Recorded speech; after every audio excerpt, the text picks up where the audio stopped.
Hi, my name is Rick Bloodworth. This is the Common Sense Christian Financial Channel. You may notice that there's not a blackboard today. We're not going to be looking at some of the financial things that require a board to look at numbers on.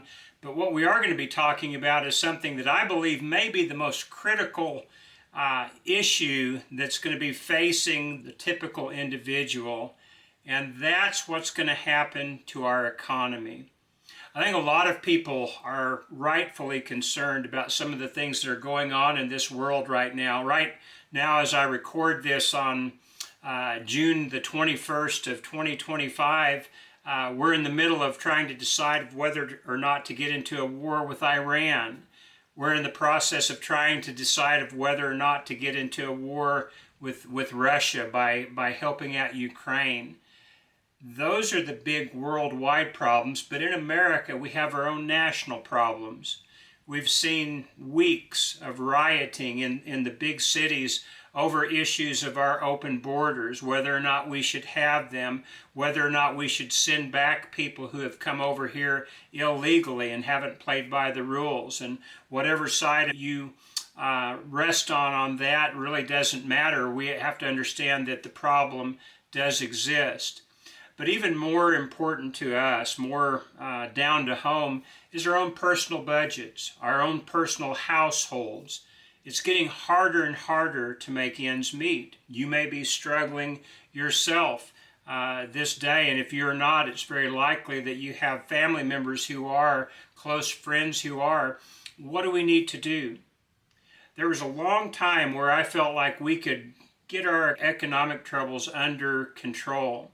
I can remember when Ronald Reagan was elected president way back in 1980. I was just a sophomore in college at the time. He ran on the national debt. He talked about the fact that it was about to hit $1 trillion. Well, it's over 35 times that now today, and we haven't done anything at all to try and slow that down. In 1992, there was a bipartisan effort by Senators Rudmond and Tsongas and the Commerce Secretary, Pete Peterson. They called it the Concord Coalition. And the purpose of it was to try and get a balanced budget in America and try and slow down the reckless spending that we had, try and stop the debt before it got out of hand. And I can remember getting some of the very first material that I sent off in the mail about the Concord Coalition because I was very interested in getting involved with this.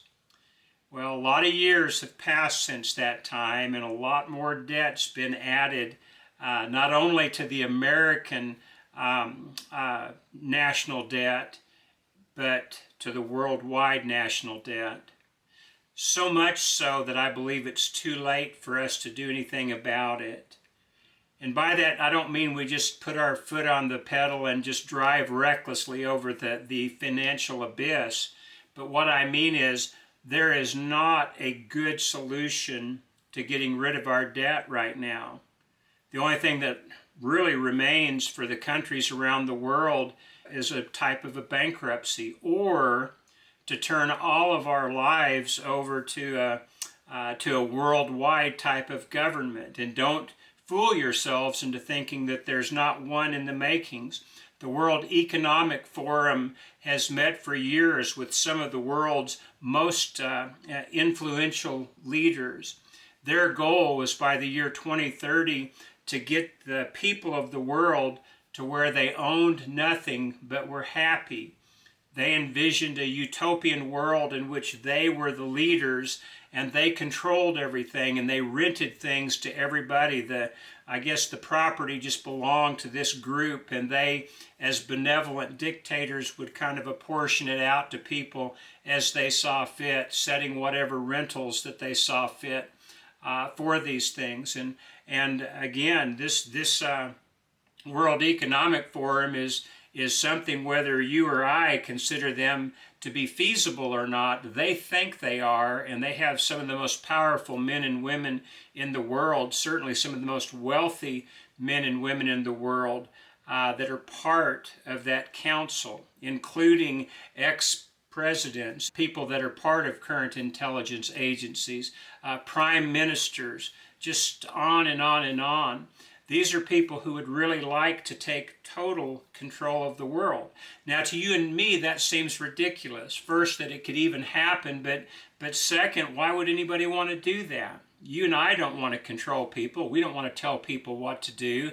And yet there are people who have an absolute lust for power and for control and for wealth that do want to have that type of influence over people, and they're doing everything they can to make that a reality.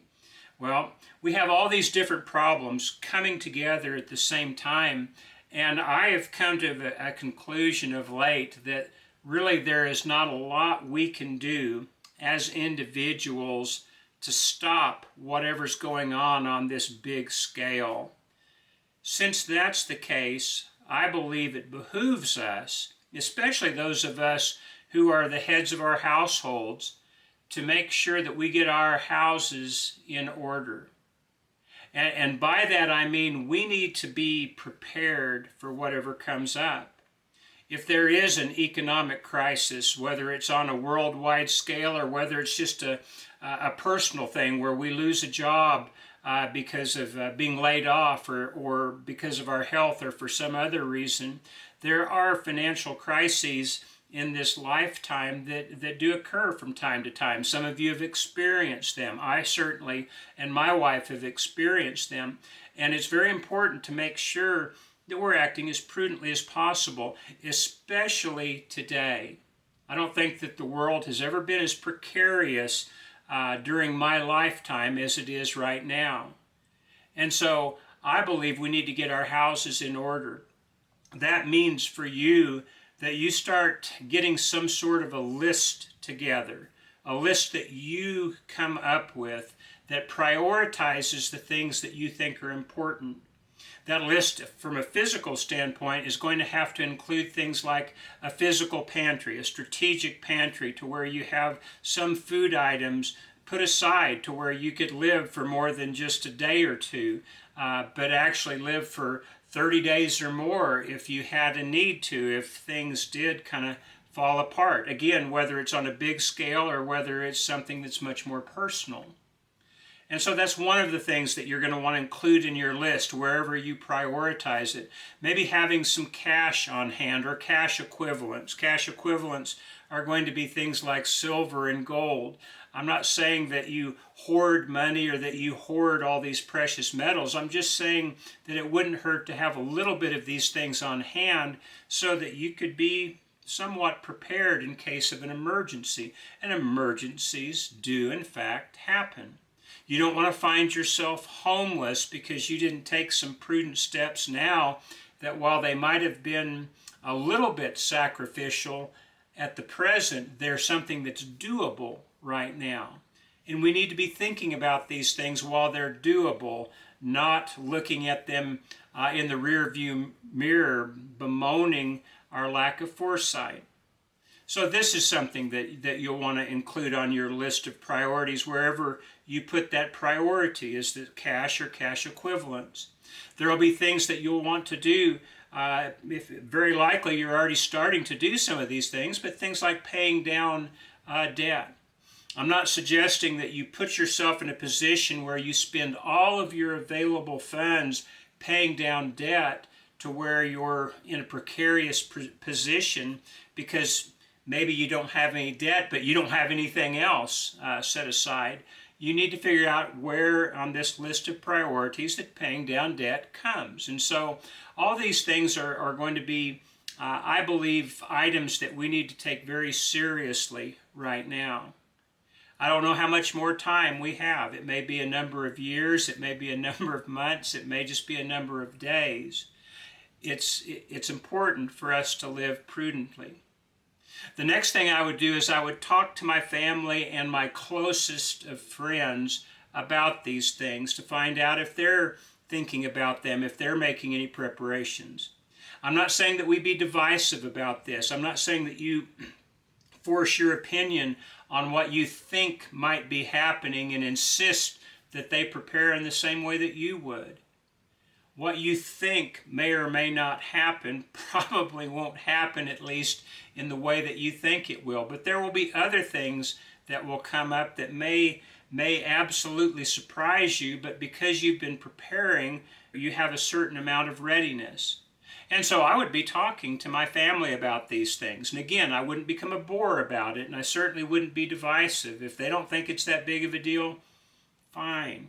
At least you've had the conversation with them. And move on. And if something does happen, don't be one of those who has that "I told you so" attitude. You just try and help people as best you can. That's what this channel is for. It's just starting. It's very small, but that's one of the things that I really want to do, is get the word out. And I think that we are at a point of particular danger right now. I honestly do not feel like it's going to do any of us any good to try and convince our politicians to stop spending recklessly. The point for that, I believe, has passed. I'm convinced we've reached the point of no return, to where even if they became completely fiscally responsible now, the debt that we've accumulated and the financial problems that we've already accumulated are sufficient to bring the financial house, the financial order of this nation, down. And so I wouldn't spend a lot of time trying to convince those in positions of authority to do anything, because I really don't think they can. Would I make sure I'm informed and try and vote for people that are fiscally prudent? Of course, I would do that. But I wouldn't get too carried away with the big picture that you really don't have a lot of control over. So, this video really is a call for preparation, to get your house in order, your physical house in order. But before you do that, I would encourage you to get your spiritual house in order. This is called Common Sense Christian Financial for a reason. We need to have our relationship with God first and foremost in our mind before we start tackling our finances. The advice that I give on this channel, while it may have areas that will be helpful to anybody, they really aren't that useful for people who don't believe in God or who don't have a commitment to Christ. Because this platform really is focused on the idea that we are here to serve God. We're planning on going to heaven anyway, aren't we? We don't deserve to go there, but we're planning to go to the one place we don't deserve to go to. But having said that, then we want to be the best stewards of God and of Christ that we possibly can be. God will certainly call our stewardship to account someday. And so we need to be prudent in all areas of our lives, certainly our spiritual lives, but also within our physical lives, because that will affect the spiritual to a certain degree. And so get your spiritual house in order before you get your physical house in order. You can do both at the same time. You're smart people. You can walk and chew gum at the same time, but make sure that your priority, at least in your mind, is the spiritual. Be praying to God for wisdom. Be reading His Word for guidance. There's a lot within the Scriptures that address the things that we talk about. The book of Proverbs is filled with financial advice that is far superior to a lot of the financial advice I got when I was going after my postgraduate degree in finance and economics. The Proverbs have some very practical, common sense suggestions and advice and commandments for the way that we handle our money. So I would encourage you to read the Proverbs. I'd encourage you to read the entire Bible on a regular basis. I would start and I would never quit reading the Bible. That's part of getting your spiritual house in order. I'd make sure that I was a Christian. I would make absolutely sure that my family members that were old enough to make that decision, that commitment to Christ, were also Christians. I would encourage them in that. But this idea of getting our houses in order, spiritual first and physical second, I believe is very important. I think maybe it's more important now than ever. Obviously, the spiritual house, that's always been important. It always will. But we are in an era that there's going to be some very difficult economic times.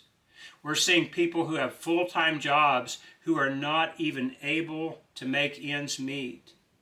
The statistics show that over half of the homeless people in America actually have jobs.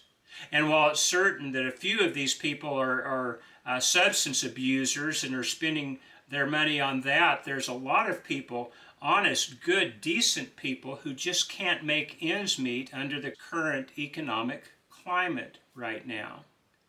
And so if you and I can start focusing on being as prudent as we can with our physical resources, and if we're doing that because we believe that's part of our responsibility to God and to our family, I believe that we'll be so much better prepared for the things that are coming up, and in fact that we may find ourselves right in the middle of right now. I'm not saying this is a gloom and doom type of a prophecy. For one thing, I'm no prophet, and this gloom and doom is way overrated. There are too many people who use that as a platform to get views, but they really don't help anybody. There are serious times, but we can overcome them. There are serious things that the nation and the world may have some difficulties to go through, but from an individual basis, from a personal basis, we can make it through just fine, as long as we're putting our priorities with God first, and then we're trying to make sure that we're being as prudent as we can with our finances. So, let me say again, you need to get your house in order. The spiritual first, obviously, but you better get your physical house in order, and the sooner the better as well. And I better do the same, because there are things that are going on right now that if we don't start acting in a more prudent way, we might find ourselves overwhelmed by them. And then what good are we going to be to anybody else? There's something else. I mentioned that we need to be talking to our family and friends as far as we're able to do so without being divisive. There are some that just won't accept it. Well, there may be children that you have that are just not in a position to do anything more than they're already doing. So maybe you can start making some plans to help them out as well. I'm not saying big plans, but you can buy a little bit more food, you can have a little bit more cash on hand, you can help them out when they need it. And families need to stick together and help one another, as long as the family members are all trying to live well for God. I'm not suggesting that if we have family members who have just given themselves over to the sinful side of life, that we have any obligation to them financially. We do have an obligation to warn them, but I wouldn't say be worried about taking care of them physically. But most of us have good families that are trying to do the right thing. We can help prepare for them as well. So get your physical house in order. Get your spiritual house in order first and foremost. And then I believe you'll be able to rest a lot better at night. Do we live in difficult times? Of course. Have there been difficult times before this? Of course there have. Some of you are old enough to have experienced them. There will be certain financial problems as long as this world exists, that's for certain. However, there are things going on right now that are more serious than they've been in a long time. So let's get our houses in order, and let's do so with the perspective that we are here to serve God in good times and bad, and that He has certain expectations for His servants, including being prudent with the resources that He's given to us. Well, heavier topic today, sure enough, but hopefully something that will spur you on to prepare yourself to where maybe you don't have to suffer as much as you would otherwise should you go through something difficult but not be quite as prepared. So I pray that God will help you with your wisdom to see what you need to be doing, and I hope that you'll have the fortitude to do those things that you know you should, to be able to take care of your responsibility for your loved ones. Appreciate your tuning in today. I hope we'll see you next time. God bless.